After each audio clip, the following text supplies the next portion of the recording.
All right, I'm gonna go ahead and get things going then. We're about a 2 minute mark, and I want to make sure we have time to get through everything. As the title indicates, today we're gonna be talking a little bit about how to hire in a world where we start to look beyond the resume. And we've got a wonderful guest here that's gonna give us some real world examples of how he's put this into practice. And then we're going to talk through some very practical applications of how to go beyond a resume. But let me just do a little bit of housekeeping.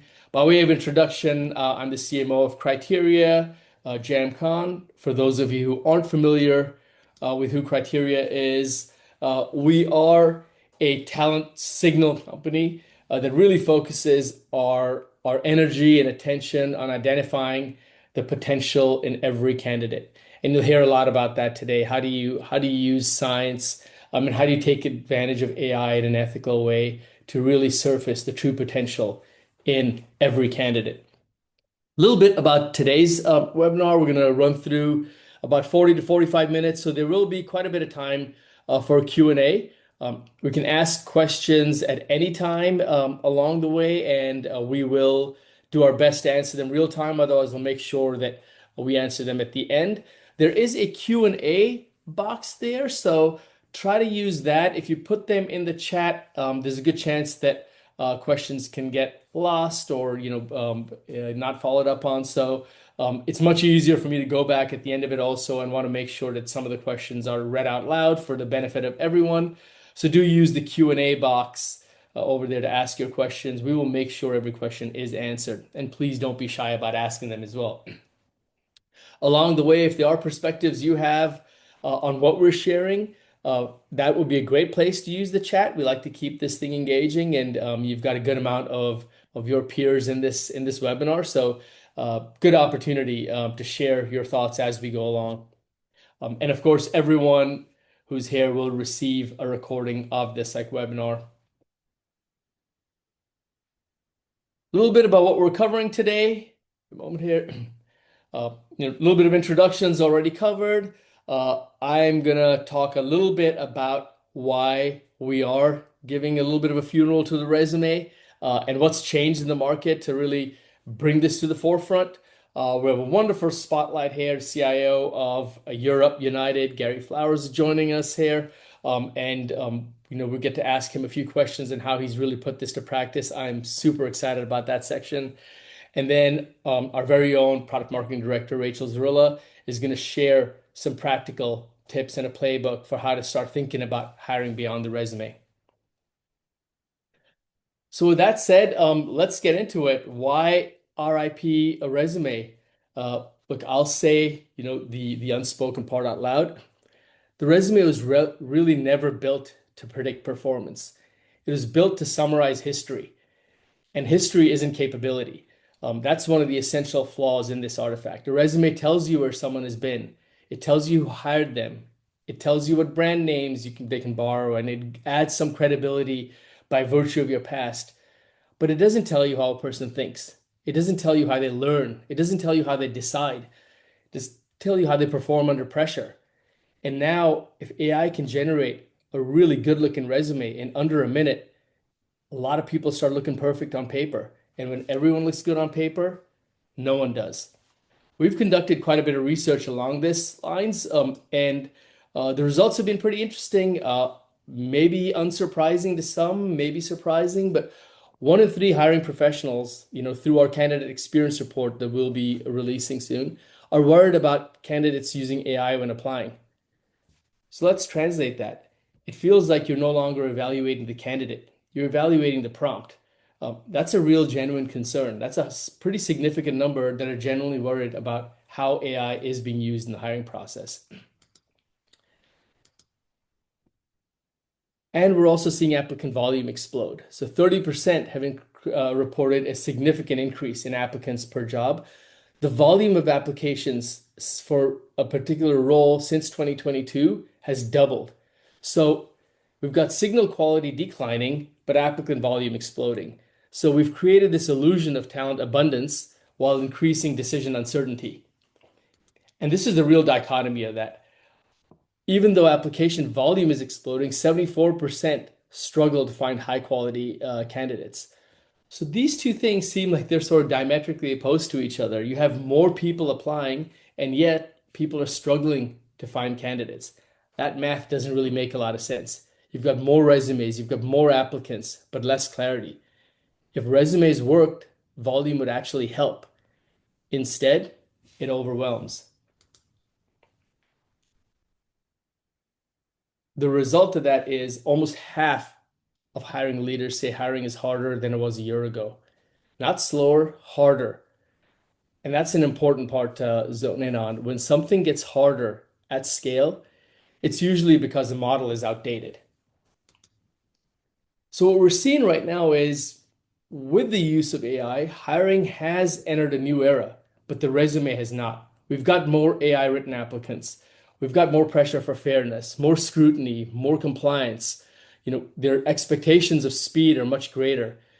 Yet the resume continues to be built on an artifact or on a hiring process that now feels very, very dated.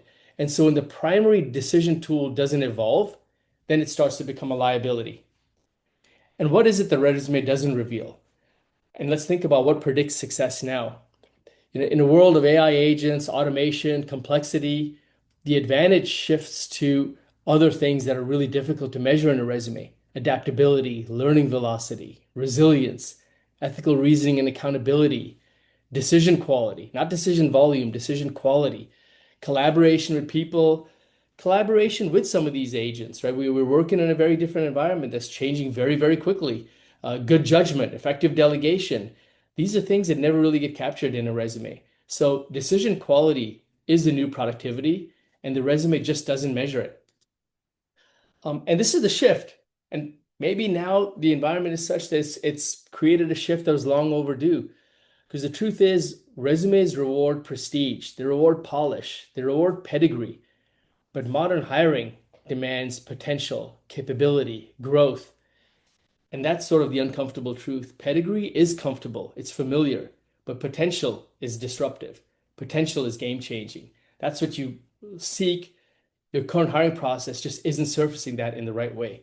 But in the long run, potential is what wins. And we do see those results. A Criteria customer we recently worked with, saw a 17% improvement in sales performance, significant reduction in time to hire, and much lower turnover. You can go beyond the resume when you start thinking about hiring in a more evidence-based way. You don't just improve diversity, you improve outcome. So we feel like there is a really strong case to be made, and there is a playbook for this. If you're interested, go ahead and just type ebook in the chat, and we'll send you, a playbook that we have on hiring beyond the resume. It's available on our website as well. But if you want something immediately, just go ahead and throw ebook in the chat, and we'll be happy to send your way. Um, with that said, I'd also like to show you what this looks like in practice, not theory. And so I want to bring in somebody who's been closing the opportunity divide at scale, because going beyond the resume isn't just better hiring. It's about creating better opportunity. Um, Gary, would you like to introduce yourself? And thank you so much for being here with us. Jam, thank you so much for having me. I'm excited to discuss a very relevant topic for Europe United, and then give the spin on, how we use it to close the opportunity divide. Again, Gary Flowers, I'm the CIO over Transformation and Technology Services at Europe United. So glad to be here, Jam. Thank you so much, Gary. I am going to ask you a few questions and get right into things. So, starting up, Europe United exists to close what you've called the opportunity divide. So, curious, how has embracing skills-based hiring changed which candidates your employer partners even see and seriously consider for entry-level roles? Yeah, so Jam, we have a philosophy and a quote that our founder uses all the time that says, talent is everywhere, but opportunity is not.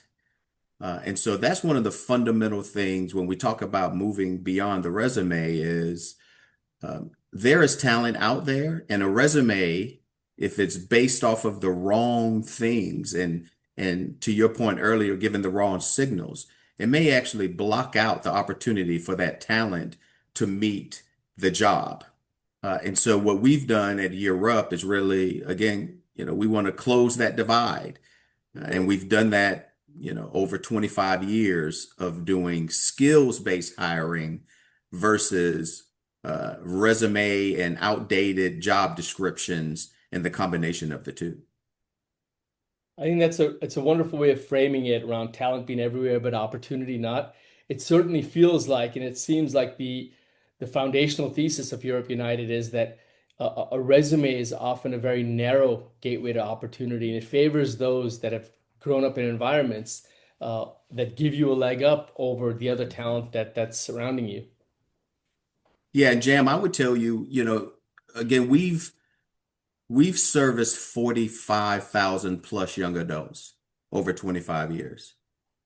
So we have story after story where um, we found talent, not found talent, let me put it differently, where we have given talent a runway to meet them where they are and to show their skills. And so, if we could do it for 45,000 young adults, and that just be a little, drop in the bucket, if you will, then we know there has to be something systemically wrong with job descriptions and resumes that are keeping that talent away from the opportunities. And you've been doing this for years now. It Yeah. feels almost like the what's happening here with AI generated resumes is maybe just surfacing a flaw that's been long overdue. Sometimes you need something that creates a tipping point to just, to break the cycle. And it feels like in some ways, the tax that AI-based resumes has put, on hiring teams is maybe opening the door to what, you've been doing for quite some time now. Yeah, Jim, I would tell you, we're not anti-AI. But what we look for and what we prepare our young adults, and you spoke a little about this earlier, we're looking to give them those durable skills, right? So the skills that AI isn't going to replace. AI is not going to replace curiosity, creativity, critical thinking. You spoke about collaboration. And so how do those, jump off of the old resume? How do you measure those things? When we talk to our employers, the biggest compliment that we get, Jam, and I mean by far, the biggest compliment that we get is that our young adults are corporate ready. Well, AI doesn't make them corporate ready. It can help, but having those durable skills that you then partner with the industry skills, which you can present on the resume to a certain extent, but having those durable skills partner with those industry skills are the win-win. And that's when corporations see and find talent that they would have otherwise just ignored. That's a great point. And to that point, you mentioned it, Europe United has helped more than 45,000 young adults access careers that they might have been screened out of on paper alone.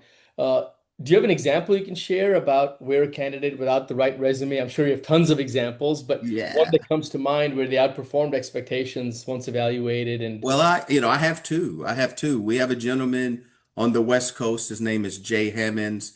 He started out his career coming through Europe United and then went into Facebook and now works at Robinhood.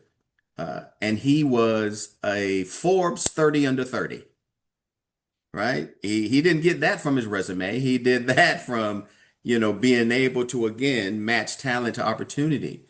Another quick example, we have a gentleman that's was part of Europe back in like, I want to say 2007, 2008, so it's been a while.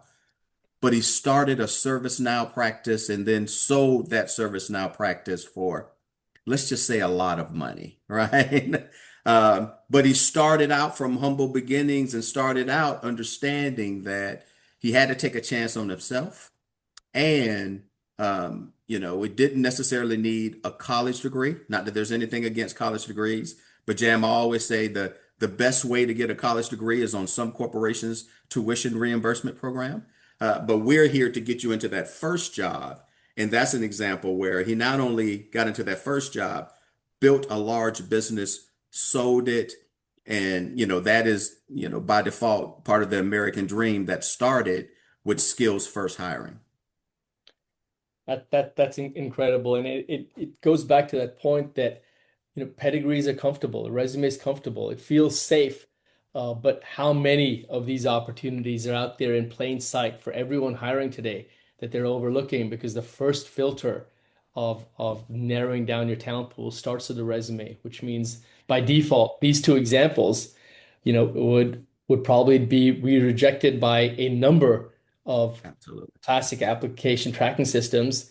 And here they are, living the American dream. Yes.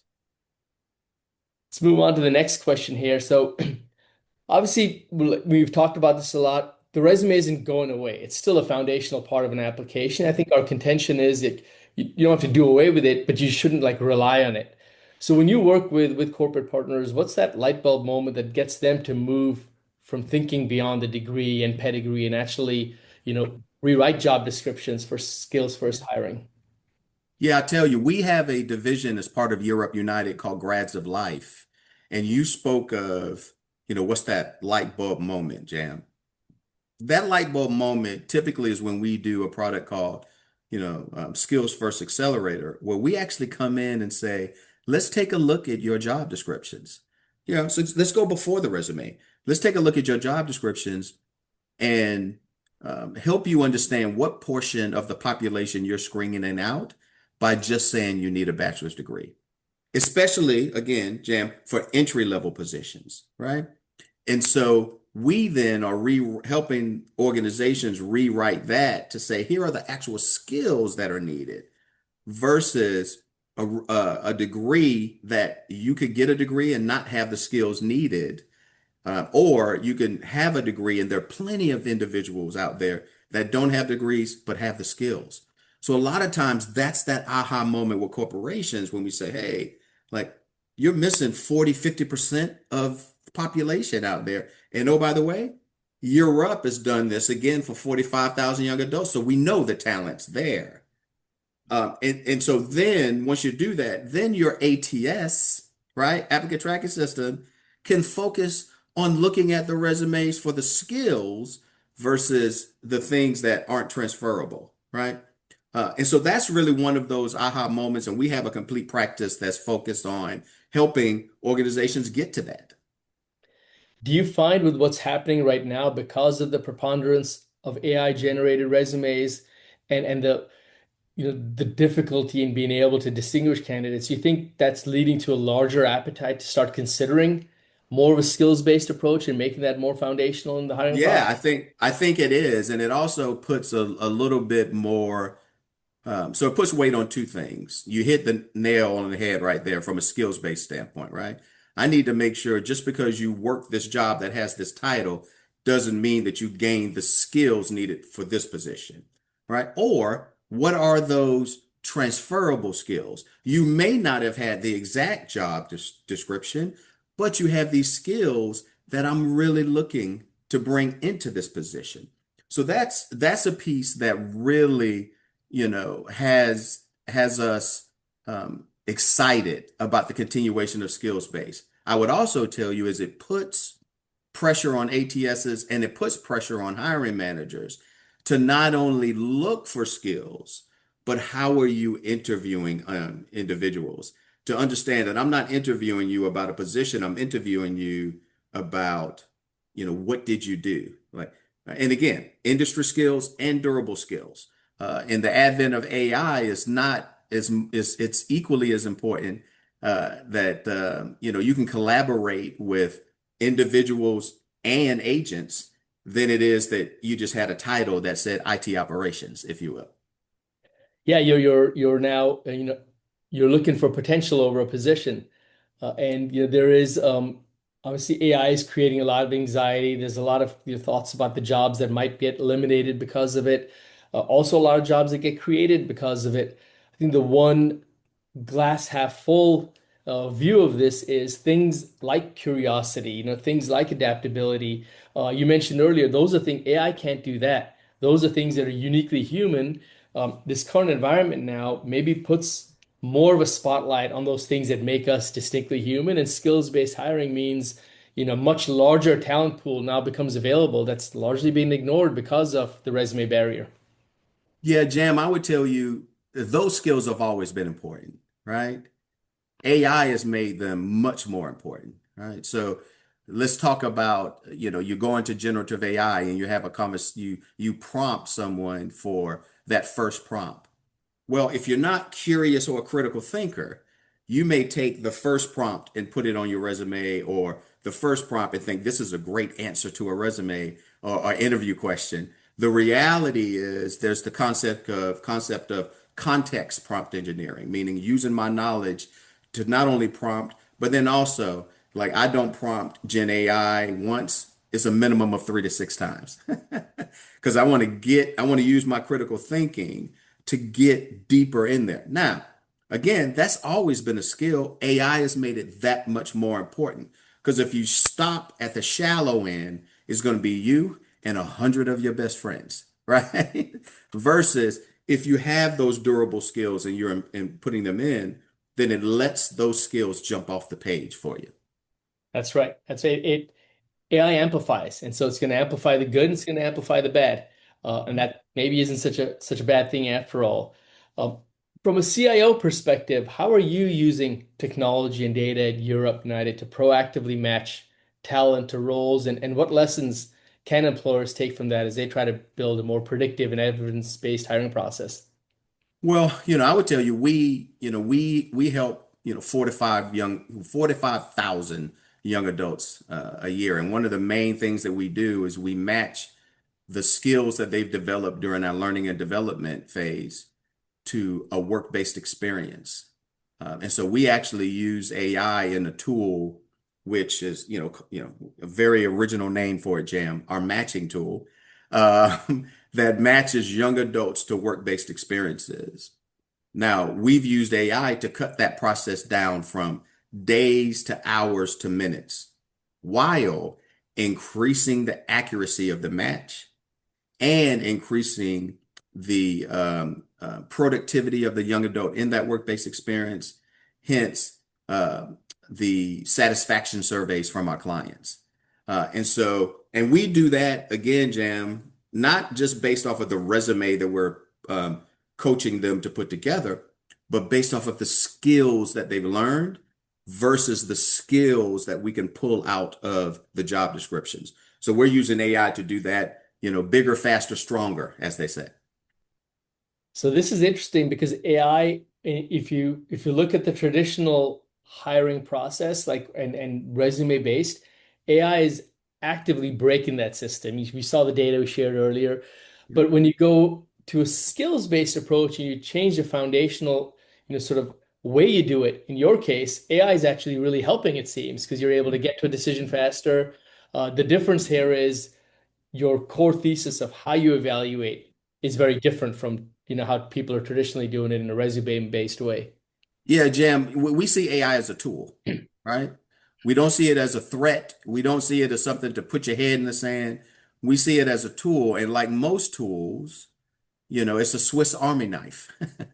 There's a ton of different ways, and not every scenario will AI play the same role. But as long as you see it as a tool and that scenario is based in fundamentals, then AI can be, as you said earlier, an amplifier of what you're trying to do. But it has to have a baseline. Like, we're here to solve business problems. AI is not going to change that. AI is a tool to help us do it faster, quicker, stronger, and also and shift the paradigm, if you will. So that's where the skills first and AI go to come together, helping shift that paradigm. Yeah, I think that's such an important point to take away here is, you know, if you think and you feel, that AI is breaking how hiring works, it's because the core hiring process that's founded in a non-predictive artifact is the root cause. So hiring itself is fine. It's what you're basing hiring off that needs to sort of evolve and change. And that Absolutely. is certainly something that we're experiencing quite a bit right now. Um, so for leaders who want to modernize hiring but feel a little bit constrained by legacy processes, what is the first practical step you'd recommend that they could take tomorrow to start shifting away from sort of resume driven to a skills first approach?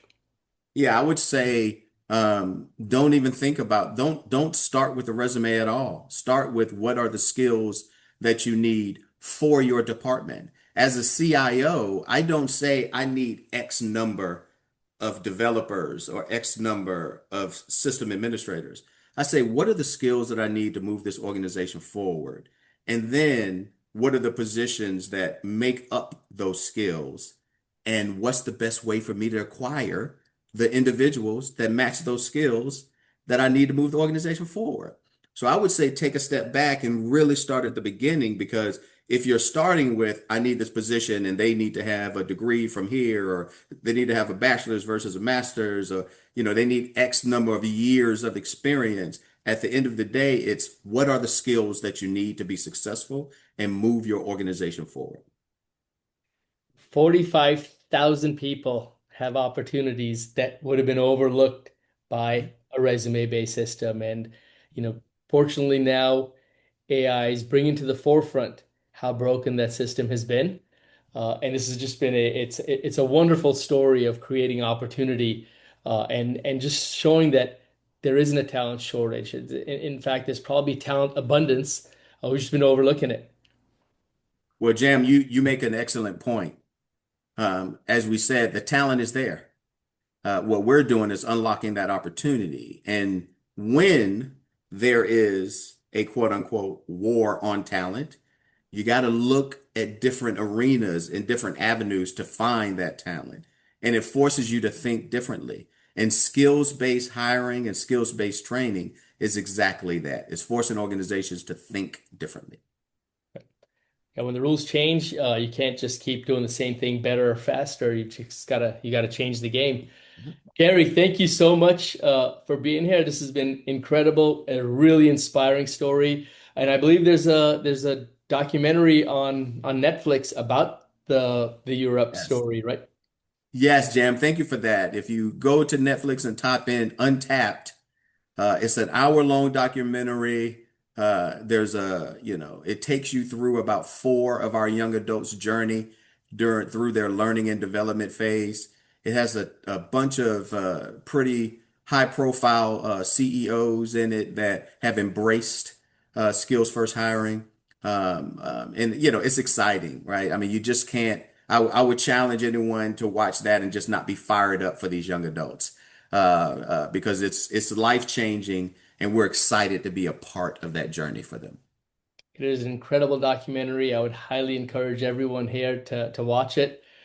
Gary, thank you so much for joining us. I know you're extremely busy, but this has been super rewarding, and really appreciate you taking the time. I appreciate, Jam, the partnership and having me. Thank you. Thank you. Now, without any further ado, let's get super practical here. I'm going to hand over the mic to Rachel Zerilla. Well, thank you, Cham, and thank you, Gary. That was an inspiring, refreshing perspective to take us all into good vibes heading into the end of our work week and the weekend. So thank you. Love it. And I'm watching Untapped this weekend on Netflix. So hi, I'm Rachel. I work in product marketing here at Criteria, and I am very excited to be here with you all today. And we're going to walk through a better way to hire. So you can apply some of what you've heard today to your actual hiring workflow. We're going to show Criteria's take on this. So if we go through to the next slide here. Yeah, so I've been working in marketing for 12 years, and the majority of that has been in product marketing across multiple industries. But interestingly enough, to touch back to some of Gary's examples, this is my third career, and I've worked across education and retail. And for most of that time in the Bay Area, the land of credentials and pedigree. It's fair to say that I did not have a traditional pedigree moving from retail into tech, but I had a ton of transferable skills that we've been talking about from my background in education and luxury retail that translated to building a customer and sales enablement program at a major tech company. And the president of that org was specifically looking for someone with a background in luxury retail and not someone from the tech industry because he knew that those skills would differentiate us in the customer experience. And that was a different skill set than a traditional tech hire. Now, we all probably have similar stories or have heard one, considering that not many people I know are currently still working in a role in which they obtained a degree. And if you are, more props to you, that's great too. But this makes a good segue to ask the question, how do you know that someone has the skills necessary to thrive based on traditional screening methods? And I know we just had a long conversation about that, but we've been using resumes, gut feel, and unstructured interviews for too long, introducing bias, making assumptions, and the cost to you is just really bad talent signals. So moving right along with a major shift in how people are applying, which we just were talking about in mass through bots, AI enhancing resumes and interview responses, there's some clear problems that AI is amplifying that I'm sure you're all facing. Keeping up with applicant volume in a scalable and predictive way, verifying candidate authenticity in a prescriptive way, and then validating those skills that are going to transfer to a productive, engaged employee now and in the future. So I would love to know how you would stack rank these. And if you have an opinion on which one of these is the biggest problem for you in the moment, go ahead and throw it into the chat. We'll kind of see how those pan out. We're going to look at a different way of doing things here. We're going to talk about what to validate. And move along to the next slide. So Criteria's hot take here is that there are really three areas that you should be looking at. You should be looking at job readiness signals. So making sure there's a will to do that job and a capacity. Predictive interviewing signals to confirm authenticity and ability to do the job. And then those talent assessment signals to validate the skills and potential that may not be recognized with traditional methods, as we just talked at length about. All of this needs to be backed by science, ethical AI, as Gary mentioned, and continually validated by millions of data points to strengthen the signal and to reduce bias. Now we're going to just show you how this works throughout your hiring workflow. So hiring should be evidence-based, and we're going to walk through some methods here for better talent signals. I'm sure that you probably have your own way of doing this in different places in the workflow where these things can be plugged in, but there are going to be three main areas we're going to focus on: the job readiness signal, the predictive interview signal, and the talent assessment signal. So let's dive in. So job readiness, a lot of teams, maybe you, are stuck in the same cycle. Job descriptions don't reflect the actual role or skills needed. No, there's no real verification before a phone screen. And then there's a jarring disconnect when a candidate hits the interview stage. That gap becomes really obvious. So we're going to show you how to fix that. So you need to start early with a job readiness check. And you can do this through an interactive chat that surfaces fit before anyone picks up the phone. Then you can move into job simulation. This is an immersive, branded, scenario-based part of your hiring workflow. So you're evaluating real job knowledge, not just polished answers. And you're probably thinking, great, more stuff for me to manually review, but that is not the case. And we would not do that to you. So we have AI-driven scoring. And this is grounded in psychometric science, and it's behaviorally anchored with behaviorally anchored rating scales, bars, if you love an acronym, which you can think of as a detailed scoring rubric that's tailored to every question, which is going to make evaluations consistent, transparent, defensible. And our IO Psych team already did the heavy lifting for you. So you don't have to do that. So you have no more great screener to wrong hire surprise. And the result here is that you have complete role flexibility with customization that puts scientific guardrails around keeping your process fair, valid, and easy to defend. We're going to walk through, actually, towards the end of this, a real world example. So stay with us, and we're going to show you how this plays out with a case study. But The next portion of this is predictive interviewing. So predictive interview signals, although we can probably all mostly agree and hopefully unanimously agree by the end of this that resumes are an unreliable talent signal, we would probably also agree that interviews are very much an important part of the hiring process. I don't think anyone here would say throw out the interview, but they haven't changed much. And getting them right is harder than ever. And by right, we mean how do they add value to the hiring decision in a meaningful way? And if I polled everyone here and asked you, do you think interviews are consistent across your organization? What would the answer be? Feel free to write yes in the chat if they're consistent all the time, and no if you don't think they are. But we hear a lot of people talk about inconsistent evaluations that make the hiring decision harder, not easier. So you spend a ton of time prepping interviewers, interview questions, gathering feedback, so on and so on, and it still feels really murky. The predictiveness of an interview signal comes down to really three main things: the questions you ask, how they're delivered, and how those responses are scored. So interview questions should be tied to job relevant competencies, and responses should be scored consistently with criteria, which again is where the bars guide comes in. Not only is the result more predictive across pre-recorded one-way video interviews, but it's the same consistency across live real-time interviewing conducted by you or your team or a hiring manager.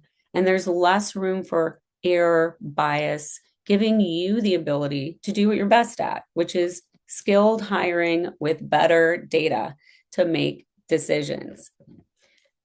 So last, we're going to talk about talent assessment signals. So this is the part that we've been doing for decades and is the foundation to everything that we've built. Our assessments combined with that predictive interview highlights the skills needed today that don't get captured in an interview, but are also needed to flex for future growth. You should assess across multiple dimensions, and we've included some examples here, and we talked about a lot previously in the other session. The reason being, just because someone scores in the top percentile cognitively does not necessarily make them a good candidate for a role that, say, needs more personality-based competencies like customer service and so on. You also need to make sure that you get a full picture, not only of the candidate, but also how is that person going to gel with the team for optimal productivity and team satisfaction. For example, LeBron James is an amazing basketball player, but do you want every person on the starting lineup to be LeBron James? Maybe some are huge fans and that would be amazing for you, but you definitely need a wide range of skills and personalities to make the best impact. And as you're going through this process, you want to make sure that fairness and authenticity are center stage. And speaking of authenticity, there should be safeguards built in to mitigate any risk. There are multiple ways that we do this, that we build inherently into the assessments themselves. But in addition to that, we include AI proctoring as an added layer to filter weak signals. And again, everything is auto-scored, giving you a complete talent signal overall for you to review and assess to make the best hiring decision. So rounding it out and back to this real world example I promised at the beginning, here's a case study where we look at a real world scenario where we recently worked with a really large company with a high volume hiring scenario who were filling over 3,000 roles a month. The process was manual, time consuming, and took 8 to 10 weeks per cycle. They saw tons of qualified candidates drop out, potentially going to competitors, and there is a ton of bad feedback on public-facing review sites regarding the process. And just another personal anecdote, I actually know someone who went through this process a few years ago, and verified that this was an awful process, and she in turn declined the offer. But the resulting effect, in addition to that, was a ton of time and money wasted in the interview stage, especially since candidates were flown on site and went through a 2-day in-person process. And then there was still a small number of candidates that received offers after that step.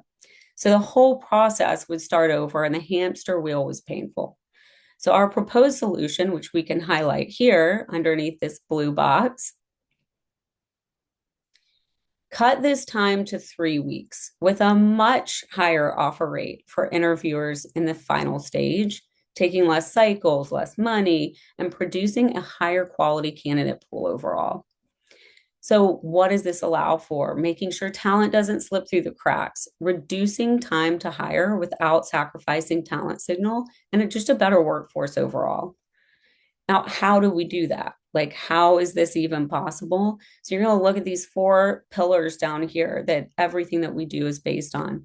Scientific validation is really important. A solution should be grounded in science, including statistics, psychometrics, cognitive psychology, and applied testing. Ethical AI is something Gary touched on too. When used the right way, must be used the right way and used when necessary.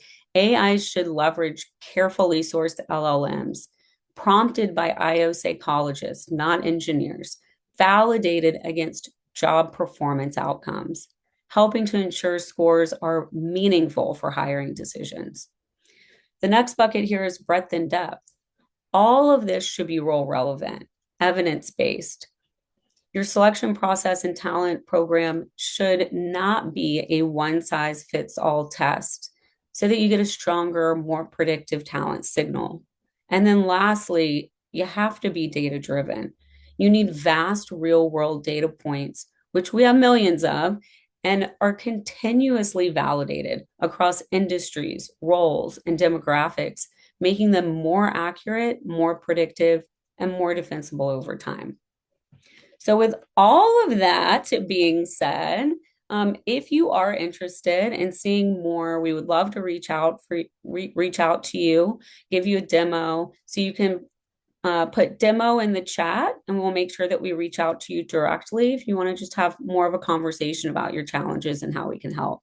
And with that, I'm going to toss it back to Q&A. So we're happy to hear from you now. Thanks so much, Rachel. Thank you, Gary, as well. Please go ahead and drop your questions in the Q&A.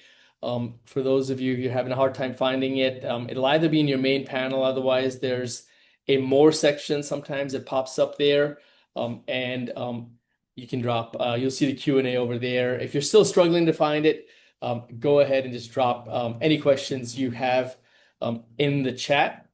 And we'll take them one by one as they come in.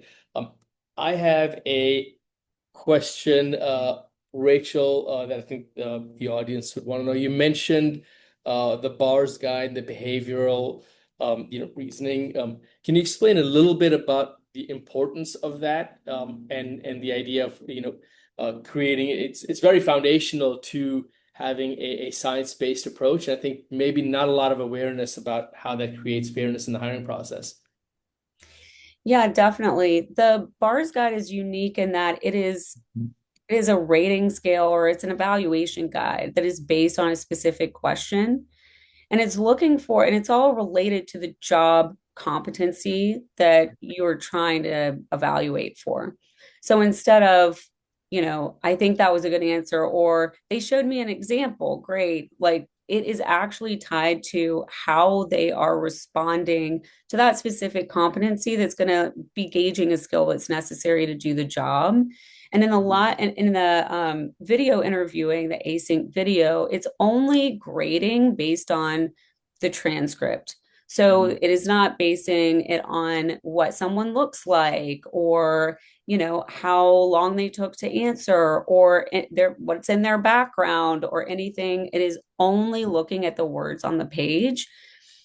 Those have been trained by, that scoring mechanism has been trained by our IO psychology team, manually grading over 6,000 interviews and then feeding that information into a carefully sourced LLM that is then producing what that score should look like. So it's not just let's create an algorithm based on what we think. It is rooted in science. So there is that guesswork taken away. So yeah, that's how we leverage bars guides. Gary, question for you. You've talked about taking a skills first approach. What role does the resume play still in Europe's hiring process? Well, I think, you do, from a resume standpoint, you want to put your kind of best foot forward. And then, as I said before, if you focus on the skills, you'll be very surprised how some of those skills are transferable from areas that you may not have identified if you just put the job down, right? Well, hey, I was an assistant manager at Lids. It's a cat place. Uh, well, that may not seem as if it would be relevant for a certain job, but if you really focus on what skills did I acquire at that position, what durable skills did I apply at that acquire at that position, and how do those skills relate to the job that I'm applying for? Then, yes, the resume is a good place to kind of, put your best foot forward there, as opposed to, again, I'm just looking at a job description that's just looking at, well, I don't have that title. So that's a part of where, from a resume standpoint, even in the skills first arena, you still want to put your best foot forward. I can tell you, Gary, I live in San Diego, and when I go into a lid store and ask them for a Dodger hat, they are very skilled at keeping a straight face and pretending that they're not extremely annoyed by me. So talk about durable skills. Um, Rachel, can you explain job simulation a little bit more? Audience, a question on that, and then Rafael asked about the job fit check. Maybe just a little bit about how those two play off each other. Yeah, the job simulation is basically meant to be um, a way for your candidate to showcase skills. So there's an immersive experience that happens there. There's a video. We have most of our customers do very custom things where they're showing you an environment in which you would be working and asking you scenario-based questions based on that. So you see a video of an environment, something happens, you have to respond to, and then you're given a way to respond to what just happened, leveraging your skills and experience that you would then apply in that real role-based scenario.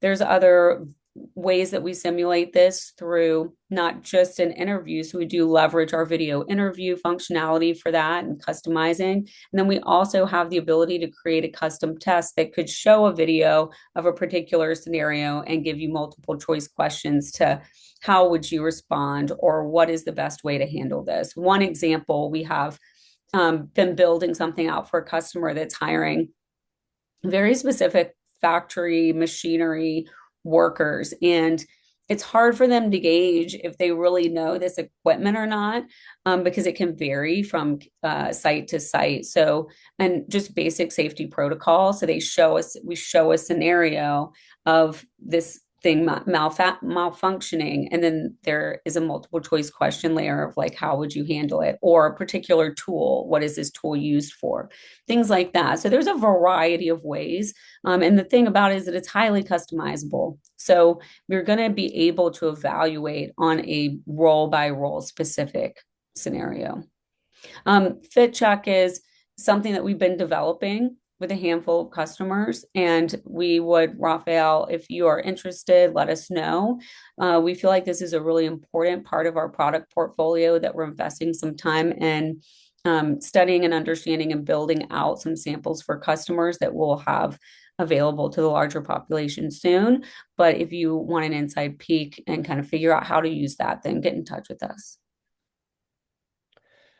There's a question here, and Gary, I don't know if you've had experience with this, and just using multiple or more than one assessment, like a cognitive or behavioral assessment, different kinds, and then do you figure out how you integrate and utilize them together?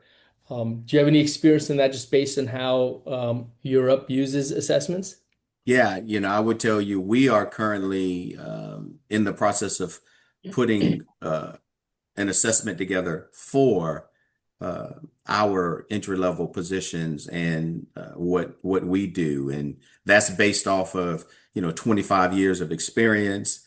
It's based off of research and quite frankly partnering with Criterion as well. And so the question there becomes for us, how do we assess a young adult to ensure that we're getting them into the right career pathway. Our high support model, we're enacting that well. And then how effective is our program? So we assess them at the beginning and then assess them before they go into their work-based experience. And so I would tell you for us, our young adults are very specific. They're 18 to 29 with high school equivalency. So, we're having a hard time finding was having a hard time finding something kind of off the shelf that would focus on those areas. So we're looking to put an assessment together ourselves. We use PI assessments internally and things of that nature. But for our young adults, we're looking to have something to also, to your point, have something that says, "Hey, you've been assessed and you're quote unquote corporate ready," or whatever the term will be that we place alongside that, because our young adults don't have degrees. When you walk into some, so if we're not taking a look at degree, what's the replacement of that? And here's a credential that says you've been assessed for skills first hiring.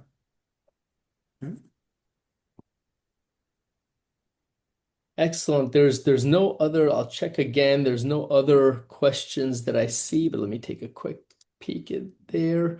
Um, any final thoughts, Gary, before we wrap things up? No, I think, I want to really, Jam, you and Rachel, thank you and Criterion for, pushing this and leading the way on this from a resume and, the value, the different value, or is there still value, right? As we say, beyond the resume. I want to thank you for including Europe United in our perspective, because we definitely believe skills first hiring is the wave of the future, for entry level positions. So thank you again for having us.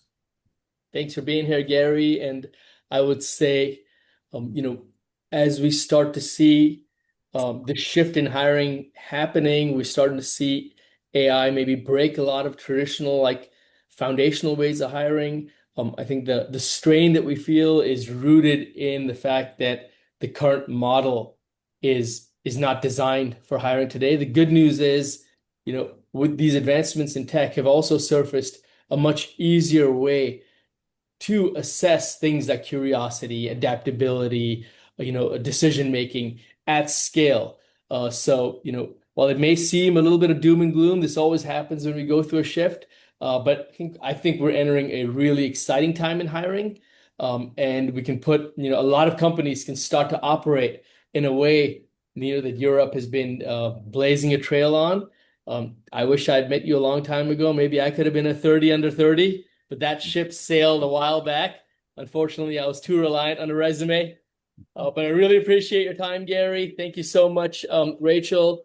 For everyone here in the audience, yes, we will send over that ebook if you typed it in, express interest. There's also a lot of information available on our website. We've got a hub around the resumes that we're sharing our research and all of our ongoing findings around this topic. Thank you so much for taking the time out and joining us today.